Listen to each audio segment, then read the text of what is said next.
सप्तम भाव विचार प्रतिबंधक योग। सप्तम स्थान से विवाह का विचार प्रधानतः किया जाता है। विवाह के प्रतिबंधक योग निम्न हैं। एक, सप्त में शुभ युक्त न होकर 6, 8, 12 भाव में हो अथवा नीच का या अस्तंगत हो तो विवाह नहीं होता है अथवा विधुर होता है। दो, सप्तमेश 12वें भाव में हो तथा लग्नेश और जन्म राशि का स्वामी सप्तम में हो तो विवाह नहीं होता। तीन, षष्ठेश, अष्टमेश तथा द्वादशेश सप्तम में हो तथा ये ग्रह शुभ ग्रह से युक्त या दृष्ट न हो अथवा सप्तमेश छठे, 8वें, 12वें भाव का स्वामी हो तो जातक को स्त्री सुख नहीं होता है।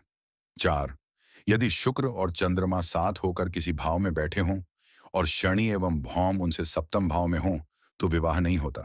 पांच, लग्न, सप्तम और द्वादश भाव में पाप ग्रह बैठे हों और पंचमस्थ चंद्रमा निर्बल हो तो विवाह नहीं होता।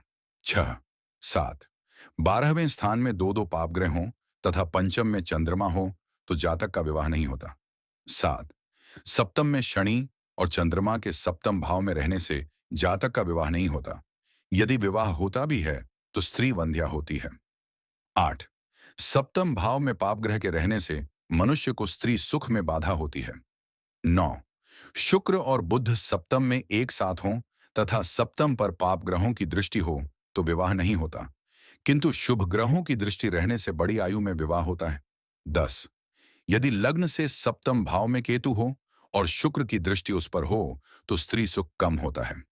11, शुक्र मंगल 5, 7, 9वें भाव में हो तो विवाह नहीं होता।